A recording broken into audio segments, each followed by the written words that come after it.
తెలియదు అలాంటి మలుపులతో చేస్తాం. కొన్ని తెలిసినా కూడా ఎంజాయ్ చేస్తాం. ఇదేంటంటే ఎస్పెషల్లీ ఒక జరిగిన కథ, ఆ వ్యక్తి కూడా ఇప్పుడు బతిగా ఉన్నాడని చెప్పేసి చెప్తున్నారు కదా. సో మరి ఈ కథ అనుకున్నప్పుడు సో ఆ మలుపులు లాంటివి ఏమన్నా కొంతవరకు ఇది చేశారా, లేదంటే ఎలా తీసుకున్నారు అది? అంటే వీళ్ళు పాకిస్తాన్ అరెస్ట్ అయ్యారు, వీళ్ళు విడుదలయ్యారు, ఇది ఎవరిబడి నోస్. బట్ ఎలా విడుదలయ్యారు, వాళ్ళు ఎట్లాంటి సిచ్యువేషన్స్ వచ్చినాయి, అన్నింటితో పాటు అక్కడ there is a beautiful love story.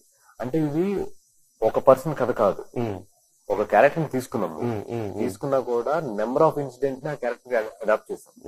ఇది అతని లైఫ్ లో ఒరిజినల్ గా మొత్తం ఇదంతా జరిగిందంటే దీంట్లో ఒక 30-40% జరిగింది. ఓకే, మిగతాది ఇట్లాంటి సిచ్యువేషన్ ఉన్న వేరే వాళ్ళ లైఫ్ లో జరిగింది ఉంటాయి. అవన్నిటిని కూడా అడాప్ట్ చేసి ఒక కథ కింద స్టిచ్ చేశారు మొత్తం. Okay, so every incident is a real incident, but it is not happen in a single man life.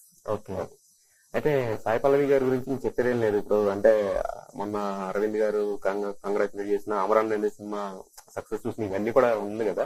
So అంటే సాయి పల్లవి గారిని ఈ ప్రాజెక్ట్ తీసుకోవడానికి అంటే ఆవిడకి ఇప్పుడు బయట ఉన్న మార్కెట్ ని బట్టా, లేదంటే చైతన్య గారితో ఆల్రెడీ లవ్ స్టోరీ చేశారు కాబట్టి వాళ్ళిద్దరి మధ్య ఉన్న కెమిస్ట్రీయా, లేకపోతే ఎందుకు? లేదండి, ఇప్పుడు సాయి పల్లవి గారు 3 years బ్యాక్ ఎదుగుతుంది కదా. అంటే పూర్తిగా మెటీరియల్ పూర్తిగా అప్పుడు కథ ఉంది. ఆ కథని చెప్పిన తర్వాత బట్ చేంజ్ చేసుకుంటూ వచ్చాం చాలా.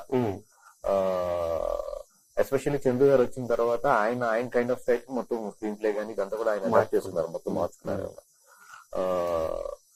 సాయి పల్లవి గారు అనే ఆవిడ ఈ కథ విన్నప్పుడే మేము ఈ క్యారెక్టర్ ని ఇంత న్యాచురల్ గా, అంటే she has to look very natural, at the same time చాలా మంచి యాక్టర్ కావాలి.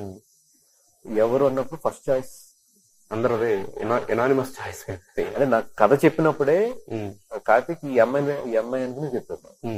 ఇంకా అక్కడి నుంచి లక్కీగా ఆవిడకి కూడా కనెక్ట్ అయింది. కనెక్ట్